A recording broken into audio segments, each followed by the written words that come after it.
Abran sus Biblias, por favor, en el Evangelio según Mateo, capítulo 5, versículo 11. Evangelio escrito por el apóstol Mateo, el publicano levita Mateo. Alabado sea el Señor. En esta noche nos va a tocar desarrollar el título Por la causa de Cristo Jesús. Por la causa de Cristo Jesús. Mateo capítulo 5, versículo 11. Leemos para la gloria del Dios Padre, Hijo y Espíritu Santo. Bienaventurados sois cuando por mi causa os vituperen y os persigan y digan toda clase de mal contra vosotros, mintiendo. Padre y Señor nuestro que estás en los cielos, santificado sea tu maravilloso nombre. Te damos gracias, Padre eterno, por tu bondad y por tu justicia. Gracias, Señor, por esta obra hermosa que tú has dejado en este lugar a través de mi hermano pastor Wilson, Señor. Gracias por la vida de él, por la de mis hermanos. Gracias por la constancia y perseverancia que le has dado a cada uno de mis hermanos para desarrollar este ministerio. En el nombre poderoso de Jesús, te damos toda la gloria, toda la honra, toda la alabanza y el poder. Te pedimos, solemne Dios, que nos dé sabiduría, conocimiento de tu palabra. En el nombre de Jesús te lo pedimos. Amén y amén. Por causa de Cristo Jesús. Amados, ante la tendencia y la amenaza que prolifera para estos tiempos, en donde se le ha quitado a la propuesta de evangelio en muchas iglesias y en muchos predicadores esta área de los padecimientos que nosotros tenemos que enfrentar para obedecer una sana doctrina en el evangelio de Dios. Ocupa un lugar importante desarrollar este tipo de mensajes y de títulos, donde nos permiten nosotros regresar a la realidad del evangelio originario de los apóstoles y de Jesucristo. Cuando nuestro amado y glorioso Salvador llegó a la tierra, amados, desde niño fue perseguido. Desde niño lo quisieron matar, Herodes lo quiso matar. Porque es que nuestro Señor Jesucristo llegó a establecer un sistema que se contrapone con el sistema mundanal. El sistema de Dios siempre le va a hacer guerra a la corriente de este mundo, a lo que nos seduce, a lo que con preferencia nos conquista. Por esta causa, nosotros vamos a tener diferentes tipos de sufrimiento, de persecuciones, y vamos a tener que enfrentar ciertas circunstancias necesarias si nosotros queremos perseverar en la sana, en la doctrina de nuestro Salvador Jesús de Nazaret. Jesús fue perseguido. Jesús fue vilipendiado. Jesús fue calumniado, finalmente crucificado. Y después de crucificado y resucitado, fue perseguido.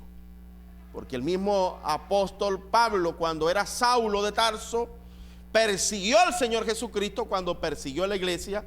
Y cuando iba rumbo a Damasco, se le apareció el Señor y le dijo: Saulo, Saulo, ¿por qué me persigues? Porque cualquier persona que persigue, que ataca, que calumnia, que agrede a un hijo de Dios, agrede al mismo Dios. Y la venganza pasa no a nuestras manos, sino a la mano de Dios. Es tan peligroso no absorber estas enseñanzas. Es tan peligroso no creer que nosotros por causa de Cristo vamos a padecer y vamos a sufrir, que la iglesia de la Odisea, una de las 7 iglesias de Apocalipsis, de las 5 que fueron reprobadas, porque 2 fueron alabadas por el Señor, Esmirna y Filadelfia fueron alabadas, y las otras 5 fueron reprobadas. Dentro de las reprobadas, lo único que tenía bueno esta iglesia, porque Dios no le hizo ninguna alabanza a la iglesia de la Odisea, fue que por lo menos tenía un líder, tenía un ángel. Y segundo, el Señor todavía le hablaba.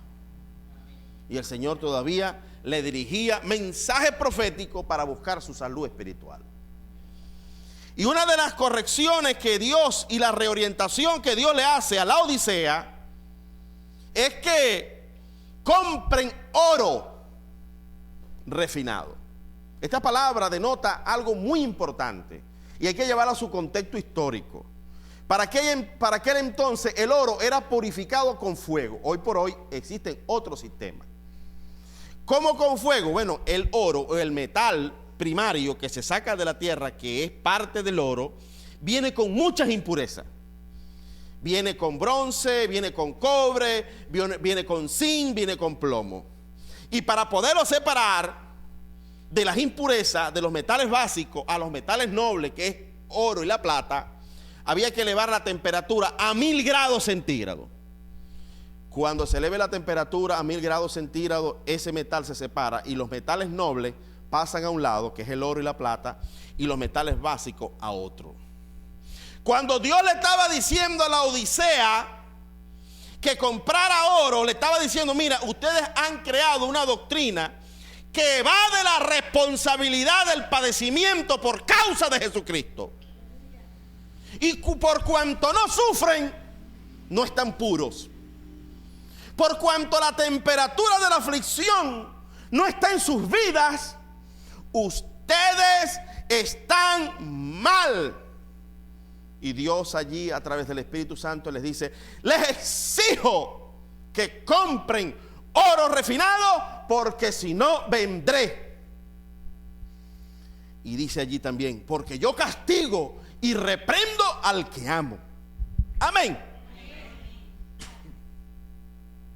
Por eso que sufrir persecución por la causa de Cristo no es una opción, es una decisión firme que tenemos que tomar si queremos vivir purificados. Porque la iglesia primitiva sufrió persecuciones, porque los apóstoles murieron, la mayoría de ellos, a excepción de Juan, mártires. La iglesia fue saludable, la iglesia fue próspera y bendecida en lo espiritual hasta el año 313, que fue perseguida, cuando Dios ganó la batalla y el cristianismo llegó a la cabeza. Cuando Constantino legalizó y estableció el cristianismo como una estructura del Estado, en vez de pasar a ser una bendición, la comodidad, el conformismo, la grandeza y la vanagloria enfermaron la iglesia. Y terminó siendo la iglesia medieval, que para 1600, 1500 estaba matando a los profetas y mató y persiguió a miles de profetas. ¿Producto de qué? De que se enfermó en la comodidad. Amén. Se enfermó porque no fue perseguida. Nosotros estamos obligados, hermanos, a aceptar un evangelio donde vamos a ser perseguidos para nuestro beneficio, para nuestra formación. Amén. Los protestantes en 1600, los luteranos fueron perseguidos, los calvinistas fueron perseguidos, y tristemente los calvinistas en Ginebra, después que se hicieron fuertes y pasaron a la estructura del Estado, ¿qué cree usted que pasó? Increíble, pero las normas de Calvino terminaron llevando a la hoguera a otros tipos de tendencias religiosas protestantes que no estaban de acuerdo con el calvinismo. Por eso que la historia acusa a Calvino de haber llevado a la hoguera a algunos cristianos. Porque lo que le hacían a los protestantes después comenzaron a hacerlo. Qué cosa tan tremenda, hermano. Qué triste realidad. que cuando llegue la comodidad, comenzamos, en vez de ser los perseguidos, pasamos a ser los perseguidores. Usted tiene que decidir. Y esto no es una redundancia. Preferiblemente ser uno que ha sido perseguido por obedecer la causa de Jesucristo. Amén. Por causa de Jesucristo, usted puede enfrentar el odio. Mateo capítulo 10, 22 dice: y seréis aborrecidos de todos por causa de mi nombre, mas el que persevera hasta el fin será salvo. A mí me encanta que me amen. Me aflige cuando no me aman. Eso es lo normal. Usted no se puede agradar de que lo odien. Pero cuando amamos verdaderamente a Jesús y decidimos servirle, no se extrañe que lo odien. Odiaron a Jesús y a los apóstoles. Y toda persona que decide amar y obedecer los principios morales de Jesús se va a contraponer contra un sistema, siempre. ¿No cree usted que la gran ramera es la Iglesia Católica? No, la gran ramera son cualquier iglesia que se extravía y en vez de ser la iglesia perseguida, pasa a ser la iglesia que persigue. Amén. Estados Unidos vivió una colonización en un aspecto y vivió una conquista en otro aspecto cuando se descubrió América. En la parte norte fue llenada por los puritanos, personas nobles como William Penn, los cuáqueros y otra cantidad de tendencias de personas cristianas pacíficas, amorosas. Y allí se fue formando un grupo de pueblos y ciudades prósperas por la grandeza del carácter cristiano que ellos tenían. Pero la parte sur fue colonizada por otro tipo de estructura religiosa, también protestante, pero les encantaba esclavizar, y esclavizaron a los negros y establecieron un sistema de explotación y de economía basada en la esclavitud. Resultado: el norte terminó siendo más próspero y el sur terminando siendo más pobre. Dividió la nación y para 1800 y algo se formó una guerra civil. Los del norte para liberar a los esclavos, los del sur para defender la causa de la esclavitud, a favor de la esclavitud. El egoísmo terrible. Dos grandes hombres sufrieron el odio para lograr la liberación de los esclavos. Primero, Abraham Lincoln, que liderizó la guerra de secesión y la ganó. Pero al final, cuando ganó la guerra, lo asesinaron por odio. Luego que se liberó desde el punto de vista del derecho, pero no del hecho. ¿Cómo es eso, pastor?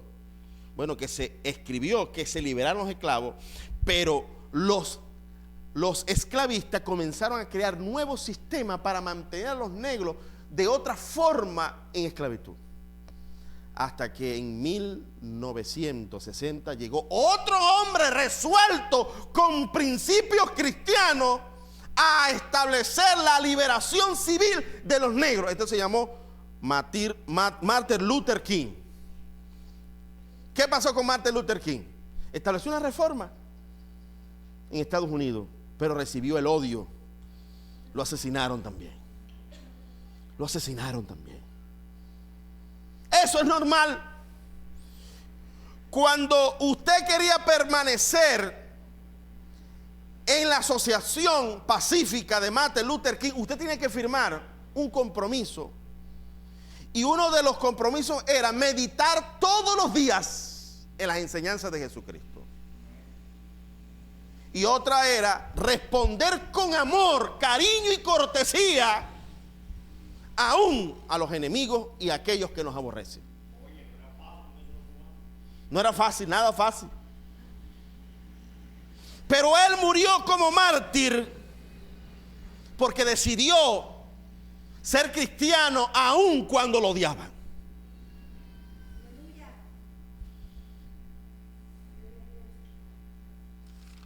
Denle un aplauso al Señor amado.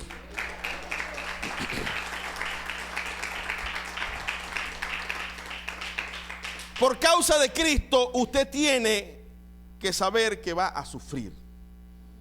Cuando Dios llamó a Saulo, Dios dijo en Hechos capítulo 9, versículo 16, porque yo les mostraré cuánto le es necesario padecer por mi nombre. Yo estaba llamando a aquel hombre y desde el primer momento que lo estaba llamando le dijo: vas a padecer mucho por mi nombre.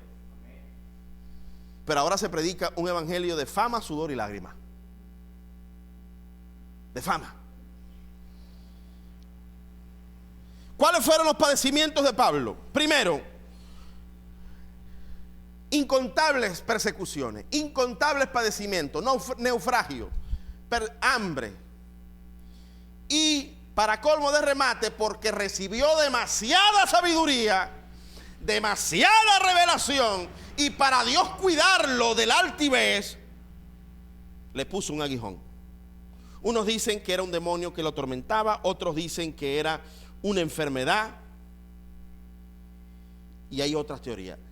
A ciencia cierta, en los versículos se prestan para inferir cualquiera de estas cositas. O era una enfermedad, o era un demonio, o era una concupiscencia. Lo cierto está que él le oró al Señor para que el Señor se lo quitara, y el Señor le dijo: I'm sorry for you. Lo siento, no te lo voy a quitar. Bástate con mi gracia, porque mi poder se perfecciona en la debilidad. Vas a seguir sufriendo para mantenerte chiquito y humilde. No todas las enfermedades se van con oración, olvídese de eso. Pero ahora, hoy existen apóstoles, y yo estoy de acuerdo con un apóstol en el perfil del Nuevo Testamento. Primero, que no le añade más a las escrituras, porque ya la revelación se terminó.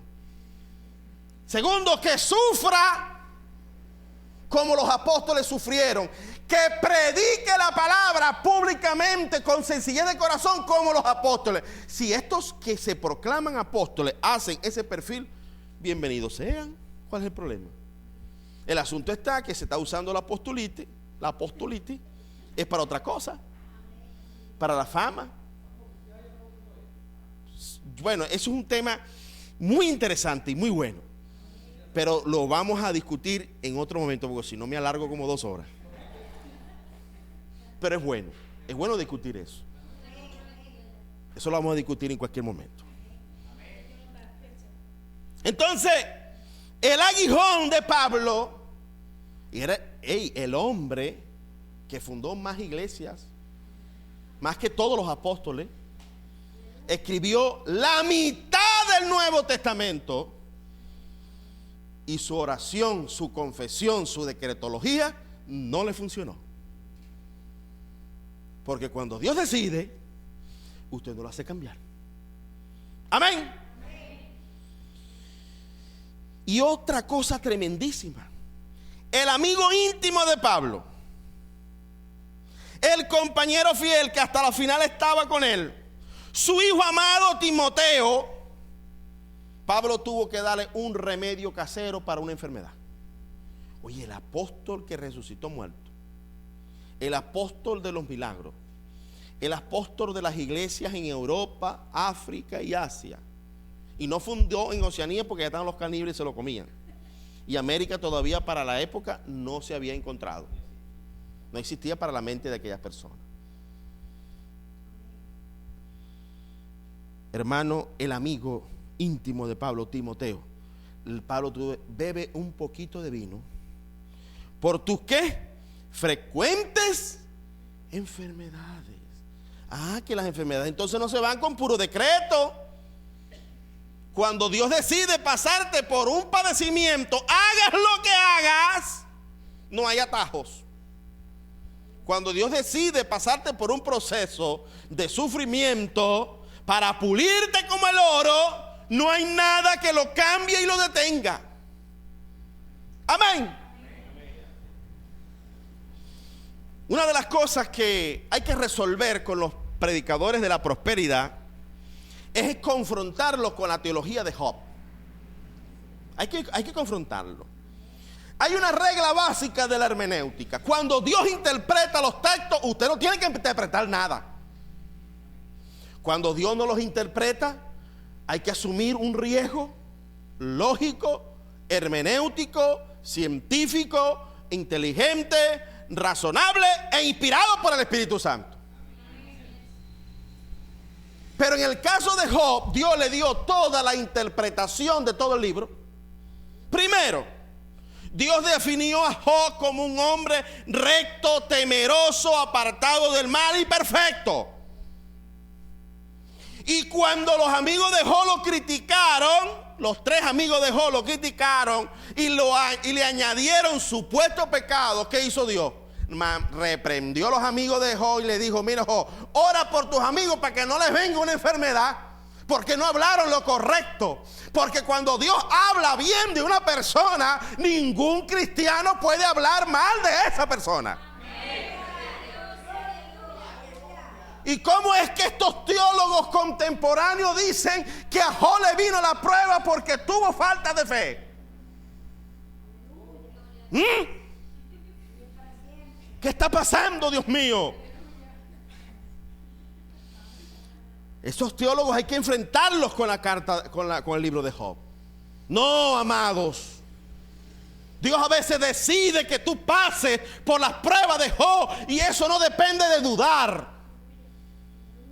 Es Dios que te quiere llevar a otro nivel de campeón. Ganaste una corona en un peso mosca y te quiere llevar a que pases y ganes otra corona en otro peso welter, en el argol del deporte, y comienzas a ser 2 veces campeón y comienzas a tener la corona de un peso y la corona de otro peso. Amén. ¿Por causa de quién? De Cristo. De Cristo. Otra de las cosas que tú vas a pasar por causa de Cristo, y es posible que pases, es la pérdida de la reputación. 1 Corintios capítulo 4 versículo 10. Pablo dijo: nosotros somos insensatos por amor a Cristo, mas vosotros prudentes en Cristo. Nosotros débiles, mas vosotros fuertes. Vosotros honorables, mas nosotros despreciados. Hay una continua predicación por allí, que es la predicación de la promoción. Estamos en el tiempo de promoción. Decrete que usted va a ser promovido y que usted va a tener reconocimiento, y reconocimiento para allá, y reconocimiento para acá, y reconocimiento por allá. Pero eso siempre no es así. A veces por causa de Cristo usted va a perder la reputación. Por obedecer a Jesucristo usted lo van a vituperar. Y usted va a dar que de hablar en las personas inconversas, aun cuando usted haya mantenido un buen testimonio.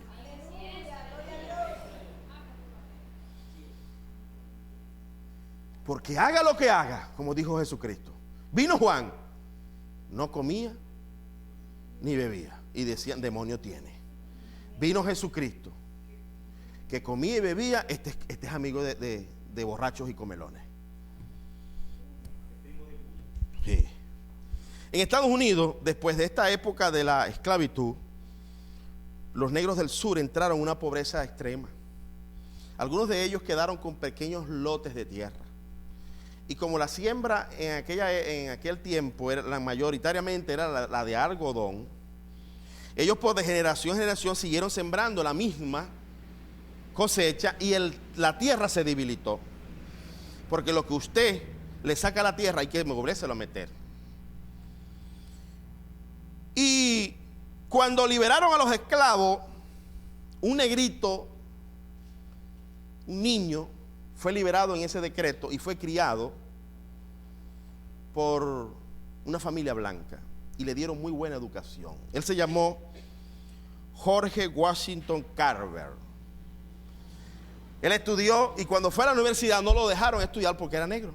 Se fue para otra universidad y estudió agronomía. Él se convirtió en uno de los científicos de mayor renombre en Estados Unidos. ¿Por qué?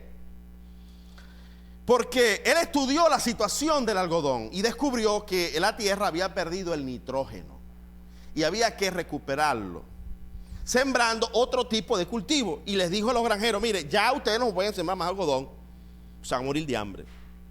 Si quieren agarrar algo de allí, siembren maní o batata, para que la tierra recupere el nitrógeno. Ni corto ni perezoso, él llegó a ser profesor de la Universidad de Agronomía, de Botánica. Le hicieron caso y sembraron maní y sembraron batata. Y se dieron unas cosechas de maní que se llenaron tanto de maní que después no hallaban cómo hacer, a quién vendérselo. Y se formó otro problema. Resolvió un problema y le llegó otro problema porque ahora había demasiado maní. Pero él era un cristiano devoto, un hombre de oración. Y basado en esa tristeza se metió a orar y le oró al Señor. Le dijo: Señor, muéstrame el universo. El Señor le dijo: es demasiado demostrarte eso. Le volvió a hacer otra oración, le dijo: Señor, muéstrame al hombre. Y el Señor le dijo: el hombre es muy complejo. A la final terminó diciendo: Señor, muéstrame el maní. ¿Para qué hiciste el maní?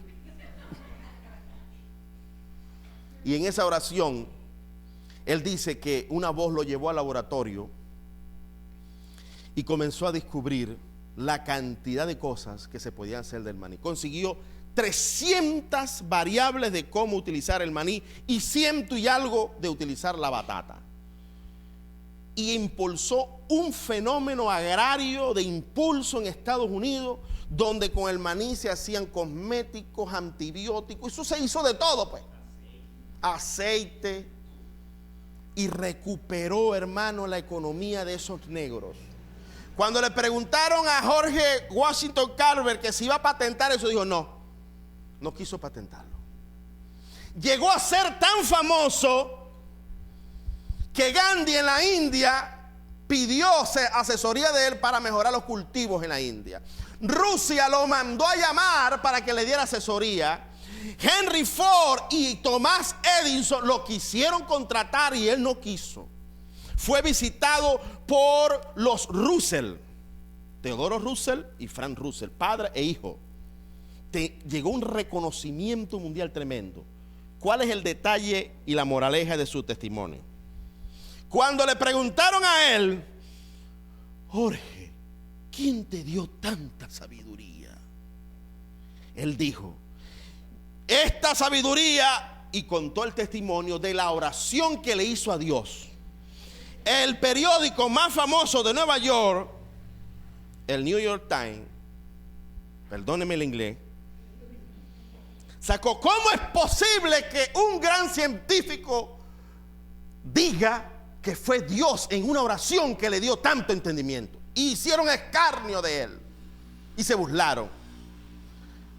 Perdió la reputación, pero glorificó al Señor. Denle un aplauso al Señor por eso.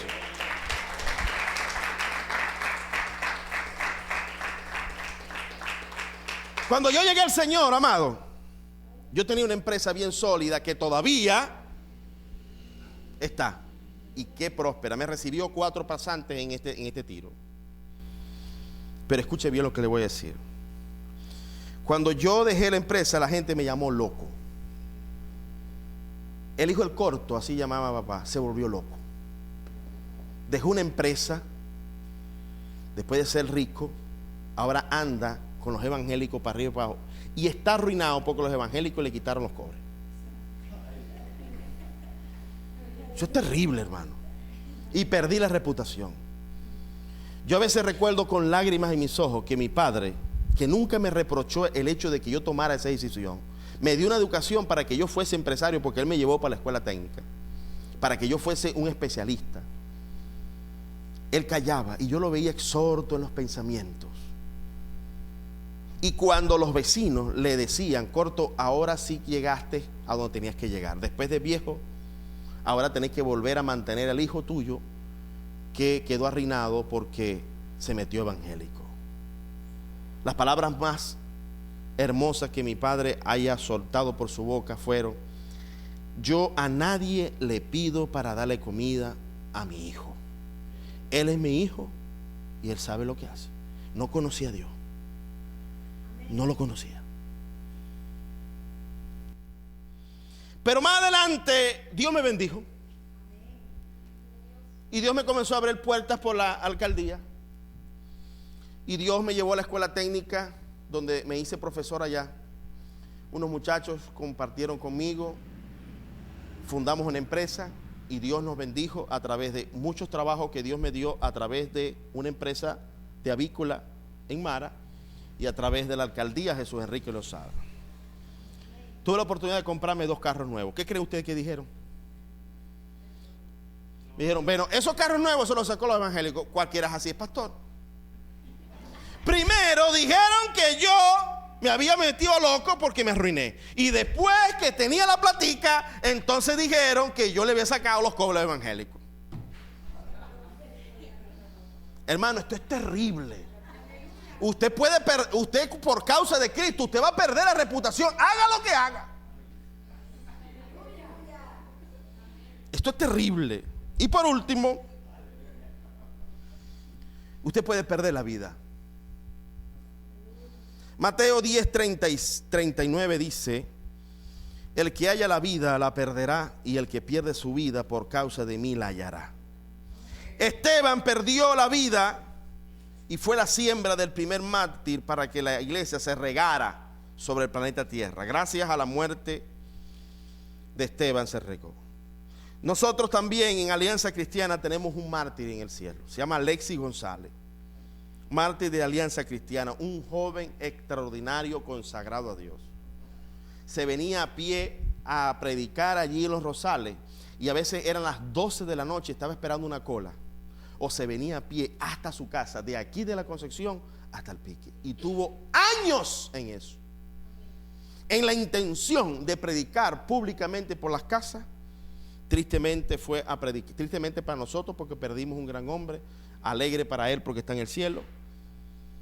Le fue a predicar a unos hermanos guayú, había enemistad, y los enemigos de esta familia tiraron a lo loco, agarraron al hermano, le pegaron un tiro en la barriga, y hoy está en la presencia del Señor.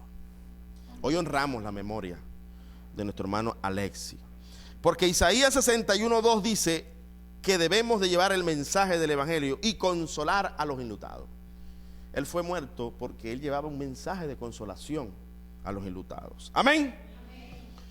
Hoy por hoy los cristianos en Siria, Palestina, Pakistán, Afganistán y todos esos países donde el Islam está en las estructuras del Estado, muchos cristianos están siendo degollados, muchos cristianos están siendo ahorcados, muchos cristianos están siendo quemados, muchos cristianos están siendo asesinados vilmente. Este evangelio todavía no se ha acabado, está presente. Lo que pasa es que hay algunos que están en una burbuja de prosperidad y se van a hacer misiones a Estados Unidos y a Miami. ¿Por qué no se van a hacer misiones allá en Europa? En Asia, en África. Entonces quieren predicar el evangelio de prosperidad donde hay prosperidad. ¿Por qué no van a predicar el evangelio de prosperidad donde hay pobreza? Y comprueban su teoría, a ver si su apostolado funciona. Yo no estoy en contra del apostolado, no estoy en contra, estoy a favor de él, pero que lo vivan como se tiene que vivir. Y parte de la pregunta del hermano, yo creo que el apostolado existe todavía, no conforme al criterio del Nuevo Testamento, donde ellos tenían la infalibilidad de que lo que decían era la autoridad y la palabra de Dios.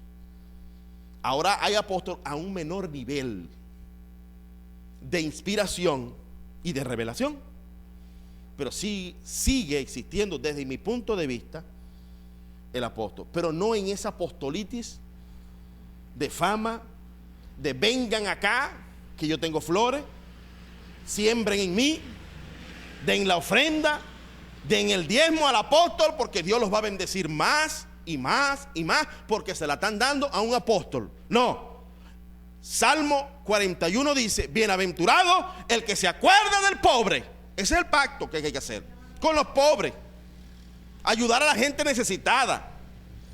Y cómo no, a un ministro o a un apóstol que ande predicando públicamente por las casas con sencillez de corazón, que no le importe salir por televisión, que lo que le importe es hacer la obra de Dios, hay que apoyarlo. Y si es apóstol, yo lo llamo apóstol, pero que se parezca a los apóstoles del libro de Hechos y no los apóstoles de ahora. Amén. Y yo lo bendigo. Si alguno quiere que yo lo llame apóstol, lo llamo apóstol. ¿Cuál es el problema? Hay pastores, hay evangelistas, hay profetas, hay maestros de la palabra. Debe haber apóstoles también. Es normal creer eso. Pero ese no es el tema de discusión. El tema de discusión debe ser el perfil de un verdadero apóstol. Ese es el tema. ¿Qué es el perfil? La forma de actuar, la forma de conducirse. Porque ese fenómeno de exigir que me reconozcan como apóstol y me vengan a dar pleitesía, esa sí no es el apostolado del Nuevo Testamento. Amén. Eso. Entonces vamos a discutir, es el perfil. Vamos a discutir, es el currículum del verdadero apóstol. Y no caigamos en diatriba de que si es el tiempo o no es el tiempo de apóstol. ¿Amén? Por causa de Cristo, los apóstoles van a padecer persecución, odio, la muerte, el sufrimiento.